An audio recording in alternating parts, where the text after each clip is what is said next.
আসসালামু আলাইকুম, শুনছেন বাংলাদেশ নিউজের রাতের সংবাদ। শুরুতেই জানিয়ে দিচ্ছি সংবাদ শিরোনাম। নির্বাচনী পিআর পদ্ধতির দাবি জামায়াতের তাহেরের। বাংলাদেশ ভারত সীমান্তে 3 স্থলবন্দর বন্ধ। ডাকসু নির্বাচনে সেনাবাহিনীর সম্পৃক্ততা নেই। ঋণ আনার চেয়ে দ্বিগুণ শোধ। জুলাইয়ে বিদেশি ঋণের হতাশার চিত্র। আর্জেন্টিনার প্রেসিডেন্ট মিলেই জনতার ইট পাটকেলে বিপাকে। এতক্ষণ শুনছিলেন সংবাদ শিরোনাম, এবারে বিস্তারিত। জামায়াতে ইসলামের নায়েবে আমির সৈয়দ আবদুল্লাহ মোহাম্মদ তাহের বলেছেন, পিআর পদ্ধতির নির্বাচন না হলে দেশে সংঘাত দেখা দেবে। জাতীয় প্রেস ক্লাবে এক আলোচনা সভায় তিনি পিআর পদ্ধতি ও জুলাই সনদের আইনগত ভিত্তি প্রদানের দাবি জানান। ডক্টর মোহাম্মদ ইউনূসকে উদ্দেশ্য করে তাহের বলেন, সুষ্ঠু নির্বাচন নিশ্চিত করা আপনার দায়িত্ব। তিনি অবিলম্বে সংলাপ শুরু করার আহ্বান জানান। তাহের আরও হুঁশিয়ারি দিয়ে বলেন, পরিকল্পিত ইলেকশন হলে ভোটারদের ব্যালট কেন্দ্রে যেতে দেওয়া হবে না। প্রতিবন্ধকতা দূর করতে হবে, আর কোথা থেকে নির্দেশ আসছে সেটাও জনগণকে জানাতে হবে। বাংলাদেশ সরকার হঠাৎ করে বাংলাদেশ ভারত সীমান্তে 3টি স্থলবন্দর বন্ধ ঘোষণা করেছে। একই সঙ্গে আরেকটি স্থলবন্দরের কার্যক্রম আপাতত স্থগিত করার সিদ্ধান্ত নেওয়া হয়েছে। সরকারি সূত্র জানিয়েছে, সীমান্ত পরিস্থিতি ও চলমান প্রশাসনিক কারণে এ পদক্ষেপ নেওয়া হয়েছে। বন্ধ থাকা বন্দরগুলো কবে খুলবে সে বিষয়ে এখনও আনুষ্ঠানিকভাবে কিছু জানানো হয়নি। ডাকসু নির্বাচনে সেনাবাহিনীকে কোনো দায়িত্ব পালনের নির্দেশনা দেওয়া হয়নি। আইএসপিআর জানিয়েছে, ভবিষ্যতেও সেনাবাহিনী কোনো নির্বাচনী দায়িত্বে সম্পৃক্ত হবার সুযোগ পাবে না। সেনাবাহিনী বর্তমানে দেশের নিরাপত্তা, জাতীয় দায়িত্ব ও আন্তর্জাতিক শান্তি রক্ষার কাজে নিয়োজিত। তাই ডাকসু নির্বাচনে জড়িত থাকার প্রশ্নই ওঠে না।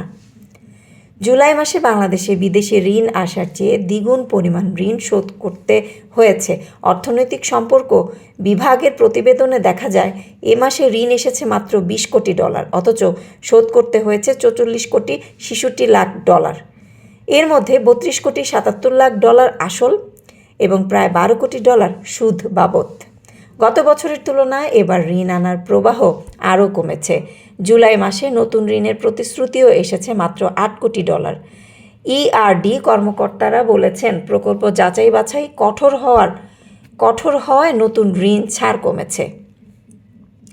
মার্কিন প্রেসিডেন্ট ডোনাল্ড ট্রাম্পের শীর্ষ অর্থনৈতিক উপদেষ্টা কেভিন হাসেট সতর্ক করেছেন, ভারত যদি রাশিয়ার অপরিশোধিত তেলের ব্যবসা কমাতে না পারে তবে শান্তিমূলক শুল্ক আরোপ করা হবে। তিনি বলেন, ভারত মার্কিন বাণিজ্য আলোচনা জটিল হচ্ছে, কারণ ভারত মার্কিন পণ্যের বাজার খুলতে একগুঁয়েমি করছে।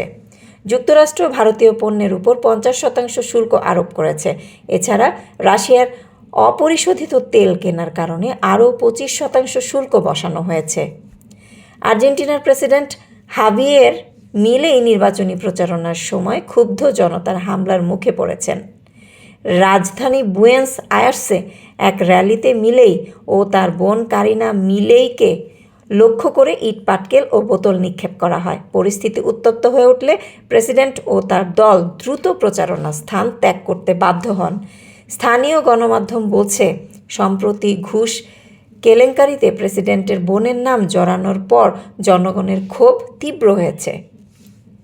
বাংলাদেশ ক্রিকেট বোর্ড ঘোষণা করেছে, জাতীয় ক্রিকেট লিগ NCL T20 দ্বিতীয় আসরের সময়সূচি।